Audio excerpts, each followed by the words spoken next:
மாவட்டம் உத்தரமான மாவட்டம் கோம்பையில் வந்து அப்பாச்சி ராஜ்குமாரோடைய சமீதாரோடைய நினைவை வந்து முதலாம் ஆண்டு இரட்டை மாட்டு பந்தயம் நடக்குது. அந்த பந்தயத்தில் வந்து நம்ம பாட்டாளி மக்கள் கட்சி மாவட்ட செயலாளரும் தாவேகாவுடைய முக்கிய நிர்வாகிகள் வந்து அந்த விழா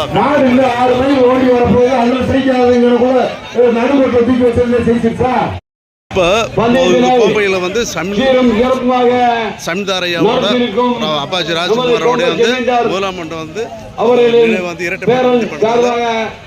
ஒரு நிமிஷம் பேசாம இருங்க. அப்படிங்களா? பின்னாடி அந்த ஊருக்குள்ள விழா கமிட்டி பணியை கொடுத்துட்டீங்க.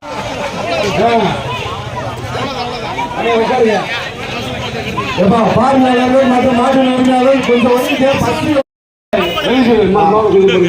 இந்த பந்தயத்தினை துவக்கி வைப்பவர் 5 மாவட்ட தலைவர் காஞ்சிகண்ணன் அவர்கள் துவக்கி வைப்பவர்கள். முன்னிலை வந்து கம்பம் அஜ்மல் கான் மாவட்ட சேரன் அஜ்மல் கான் அவர்கள் முன்னிலையில் நமது பந்தயத்தை நடத்தி வைப்பவர் காஞ்சிகண்ணன் என்பதை